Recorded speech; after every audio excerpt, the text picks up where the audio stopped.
All right, so here's our lecture, and this is, again, not from me. This is from Professor Kevin MacDonald. By the way, all of these are answers that I'm reading on behalf of Professor Kevin MacDonald. Last year, our juniors, when they were sophomores, they wrote questions to him, and this lecture is based on the questions they asked him. So there you see, there he is right there, doing some of his field research work in West Africa. And again, he works at University College in London. All right, well, I took the wrong one out there. I'm not supposed to give you those words. Oh, it's okay. What is your favorite place that you have studied and visited, and why? I'm actually going to pause this real quick. All right, so what has been your favorite place that you have visited in Africa, and why? Or studied and visited in Africa, and why? His answer is that Mali is his favorite place in Africa. It's his favorite place because he says it's where the African world meets the Arabian world. And he also adds that Mali has a very long history of civilization. And you guys know that all the way from the Bantu migrations, the metalworking, much of that took place in Mali. Also, the people there, he says, have a great sense of humor and ceremony. He also loves the fact that in Mali that the people who are there, who are elderly, are honored and respected. And that the people, they value their traditions and their history. So this is Professor Kevin MacDonald's favorite place that he's been to in Africa is Mali, mostly because of its culture, traditions, how they honor their past. All right, our next question is, do mosques still exist that were built by Mansa Musa? Professor MacDonald starts off saying that Mansa Musa's great mosques are gone. They don't exist as they were built in his time. However, he adds that the foundations of some of them do endure. Some of their foundations still exist. Here is a picture. This is before 1900 of a mosque in the city of Geni. So this is a picture of the foundations of a mosque in Geni on top there. And you can see the foundation is there. This is where the mosque was built during Mansa Musa's time. And what happened was in 1907, what they did was they rebuilt it on the foundation. So they took the foundation that existed, they added to it, and they were able to rebuild the mosque. What year did you say? 1907, it was rebuilt. So the mosque at Geni, the one that you saw in the video with Professor Henry Louis Gates, that mosque was rebuilt in 1907. Yep. Were the mosques destroyed, or were they just after? Good question. Many of them just kind of deteriorated over time and weren't taken care of. Were some of them destroyed? It's possible. Also, remember there was lots of gold in these mosques, so much of the gold was also taken away too. Some of this happened when the Europeans came in during what's called the Age of Imperialism. Yep, go ahead. They were made out of mud, right? Yep, they're made out of mud. They're made out of mud, but they used to have, you'd see a lot more gold on this mosque in the past.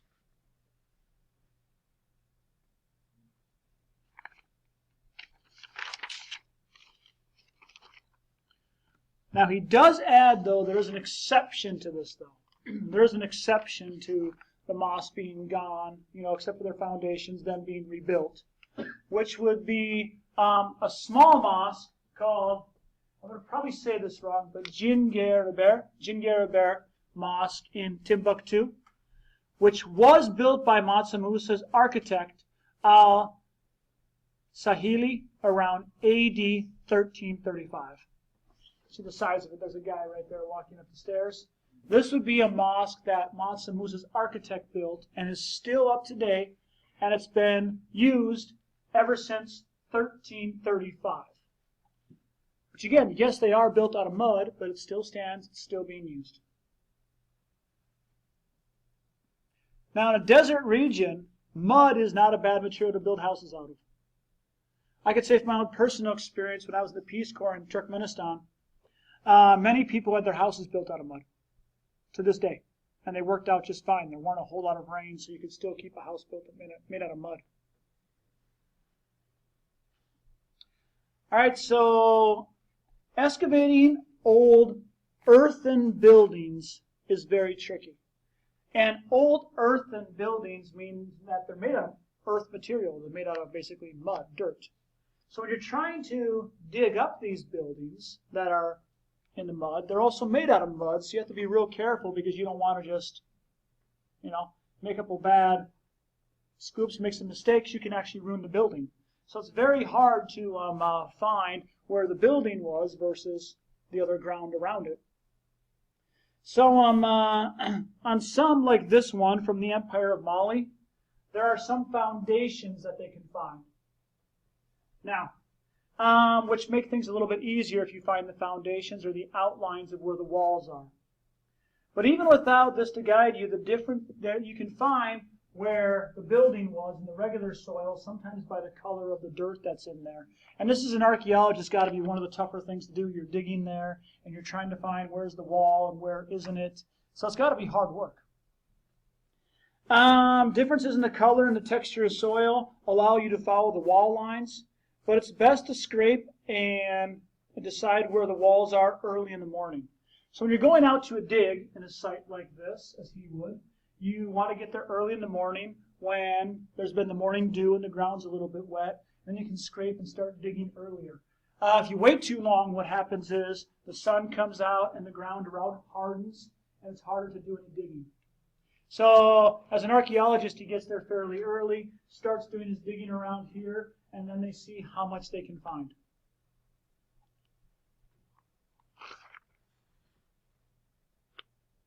The next question for Professor MacDonald was, why did you decide to work as an archaeologist?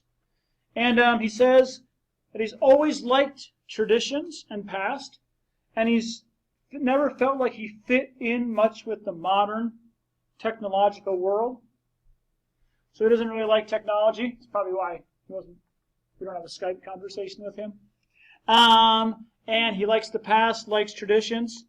And he said he would have been a historian, but he likes spending time outside too much. So he doesn't want to be kind of like stuffed in a library reading books all day, looking at primary source documents. He actually wants to get out in the field and see this stuff and be outside, more in the elements.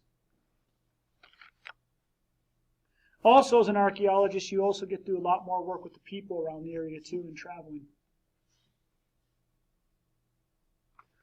Our next question was, of all the artifacts that you have studied, what's the most interesting that you have found and why? And this burial, which he excavated back in 1990. So this is the burial site that he excavated or dug up in 1990. This was in Mali, and it was around the year of 950 AD.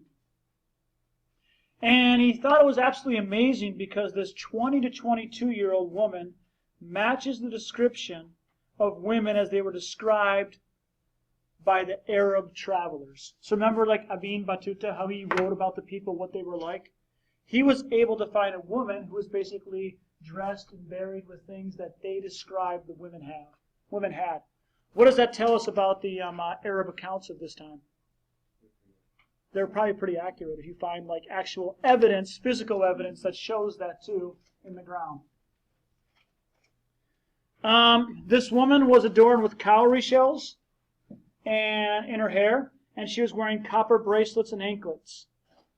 And for him it was amazing because the things that he had read about from the Arab travelers and then had in archaeology, he was able to combine the two, and it gives us more proof that for what it was like for people living in this time period. So this body, everything on here, he took this picture, he found it on one of his digs that he did. What did you say was on her hand? Cowrie shells, which are basically kind of like shells from the ocean. For a while, actually, many Africans used cowrie shells as money. Next question is, what are some of the biggest challenges you have faced in your research? His first biggest challenge he's faced is keeping healthy while in Africa. He's had malaria several times. Malaria is a very, very serious virus that you could get. Many people do die from it. He's had that several times. Raising enough money in research grants to keep working in the field. You ask how he gets paid. Oftentimes you have to write grants, which are for money, so you can do your research.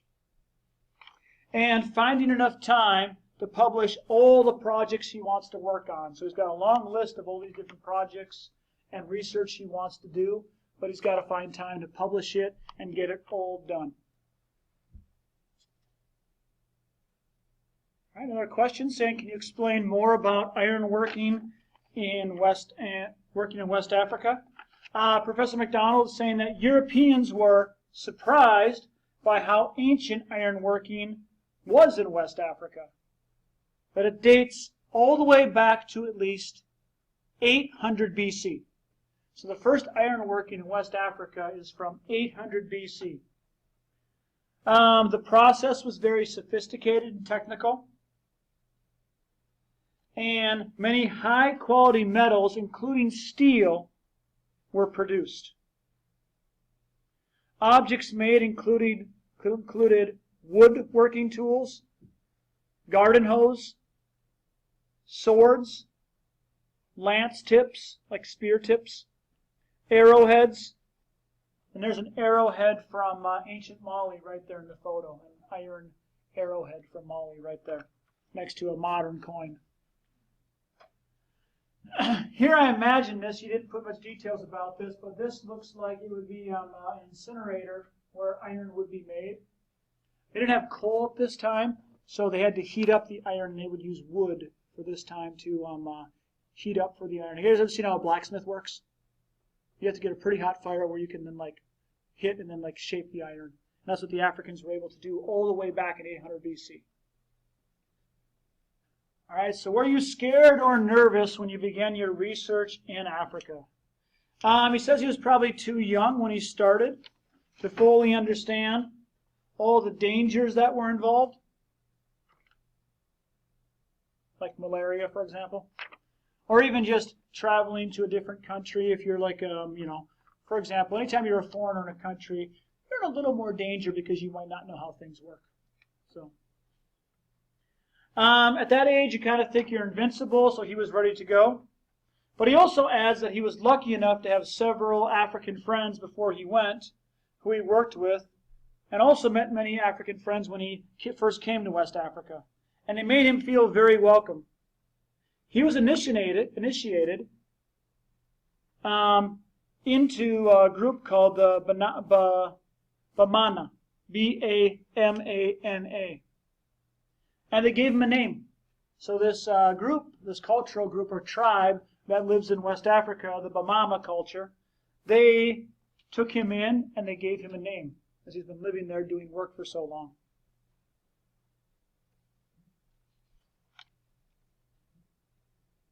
And our last slide is, what were the biggest sacrifices you had to make in your life to become an archaeologist? And he says that first of all, you'll never become rich if you're an archaeologist. Comfortable, yes, but rich, no. Meaning you can have a good life, but you just won't be rich. There are also, there are many years of hard work, but he adds that they are definitely worth it. I mean, you have to do a lot of school. You have to be willing to go out and travel. There's a lot of sacrifices you have to make, but he says they're all worth it. The second part is that he's had to miss a lot of time with his family, and he's missed many Christmases because he's been traveling.